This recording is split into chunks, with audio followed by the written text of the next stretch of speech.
नमस्कार दोस्तों, गुरु विष्णु भगवान की जय। आंवला नवमी की कहानी।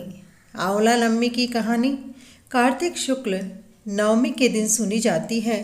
इस दिन व्रत करने वाली महिलाएं आंवले के वृक्ष के नीचे भगवान की कथा सुनती हैं और आंवले के वृक्ष की पूजा करके एक आंवले का दान करती हैं।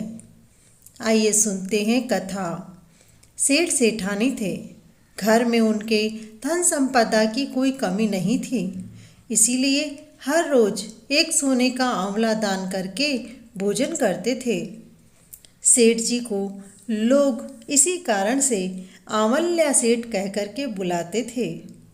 एक दिन की बात है, उनके बेटे बहू ने सोचा कि हमारे माता पिता रोज एक सोने का आंवला दान करते हैं, इससे तो घर में धन की कमी हो जाएगी, धन समाप्त हो जाएगा। यही सोचकर बेटे बहू ने अपने माता पिता को आंवले का दान करने से मना कर दिया। मना करने के कारण सेठ सेठानी बहुत दुखी हो गए, क्योंकि वो आंवला दान करके ही भोजन किया करते थे। अब दुखी मन से वो इधर उधर भटकने लगे, क्योंकि उनके पास आंवला दान करने के लिए नहीं था। इसी कारण से उन्होंने ना तो भोजन किया और ना ही पानी पिया। भूखे प्यासे 7 दिन हो गए। भगवान ने सोचा कि जब मैं इसका वचन नहीं निभाऊंगा तो दुनिया मेरा पूजन कैसे करेगी। इसीलिए भगवान ने रात को ही जंगल में महल बना दिया, बाग बगीचे लगवा दिए और उनमें ढेर सारे आंवलों के पेड़ लगा दिए। जिस जगह सेठ सेठानी सोए हुए थे, वहाँ पर अब नगरी बन गई थी। जब उनकी आंखें खुली तो उन्होंने देखा वहाँ राजा के जैसा महल बना हुआ था। अब सेठ सेठानी दोनों राजा और रानी की तरह रहने लगे। सेठानी ने यह सब देख कर के कहा, सत मत छोड़ो सूरमा, सत छोड़या पत जाए, सत छोड़ी लक्ष्मी और मिलेगी आए। फिर सेठ सेठानी ने नहा धोकर के आंवले का दान किया और खाना खाया। इस तरफ आंवले के देवता का अपमान करने के कारण अपने माता पिता को आंवले को दान करने से रोकने के कारण बेटे बहू के घर में गरीबी आ गई। अब उनके बुरे दिन शुरू हो गए। उनके जो भी मकान धन था सब छीन लिया गया। दाने दाने के लिए वो मोहताज हो गए और अब काम को ढूंढने के लिए इधर उधर घूमने लगे। जंगल में भटकते हुए वह सब उस जगह पर पहुंच गए जहां उनके माता पिता राजसी ठाट बाट से राजमहल में रहा करते थे। ऊपर झरोके से सेठानी ने जब अपने बेटे बहू की ऐसी हालत देखी तो उन्होंने अपने नौकर को आदेश देकर के कहा, जाओ जो वहाँ घूम रहे हैं उन सबको यहाँ महल में बुला लाओ। नौकर उन्हें बुलाने के लिए गए। जैसे ही वो अंदर आए तो उनसे आने का कारण पूछा गया।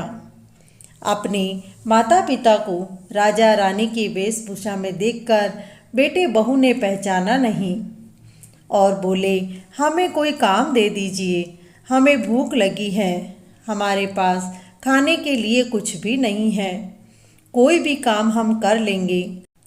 उनको काम पर रख लिया और नौकरों को आदेश दिया कि इन्हें दाम ज़्यादा देना पर काम कम करवाना। बहू को काम दिया कि वह रोज़ सवेरे मालिश करके सेठानी को नहलाया करे। बहू सास को पहचान नहीं पाई थी, इसीलिए जब वह अपनी सास की पीठ पर तेल लगा रही थी और मालिश करके उन्हें स्नान करवा रही थी, तब उसने देखा उनकी कमर पर एक मस था। जैसे ही उसे देखा, बहू की आंखों से आंसू टपक पड़े और वो उनकी पीठ पर जा गिरे। गर्म पानी की बूंद गिरने के कारण सेठानी ने पूछा, भाई तुम रो क्यों रही हो? क्या हुआ तुम्हें? किस बात की तकलीफ़ है? अब तो तुम्हारे पास काम भी है और पैसा भी है। बहू ने कहा, आपके जैसे मेरी भी सास थी, उनके पीठ पर आपके जैसा ही मस्सा था। आपका मस्सा देखकर मुझे अपने सासू माँ की याद आ गई। सेठानी ने पूछा कि तुम्हारी सासू कहाँ है? क्या वह ईश्वर के पास चली गई है? बहू ने कहा, नहीं माँ जी, शुभ शुभ बोलिए, मेरी सास है, लेकिन उनको हमने आंवला दान नहीं करने दिया और उनके नियम था कि वो रोज एक आंवला दान करते थे, फिर भोजन करते थे। इसी कारण से धन को बचाने के लिए हमने उन्हें घर से निकाल दिया। पता नहीं अब मेरे सास ससुर कहाँ होंगे, किस हाल में होंगे। उधर उनके जाने के बाद हमारे बुरे दिन आ गए और खाने के लाले पड़ गए। अब सेठानी ने कहा, बहू, रोने की आवश्यकता नहीं है, हम ही तुम्हारे सास ससुर हैं। बहू, दान देने से धन नहीं घटता है, बल्कि भगवान की कृपा से 2 गुना बढ़ता ही जाता है। एक हाथ से दिया गया दान हजारों हाथों से लौटकर वापस आता है।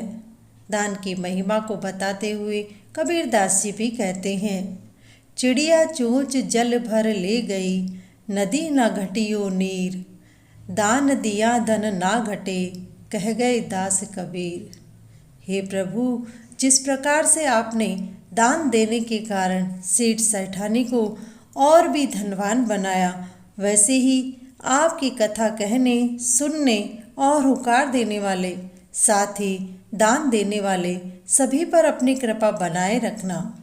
बोलो विष्णु भगवान की जय।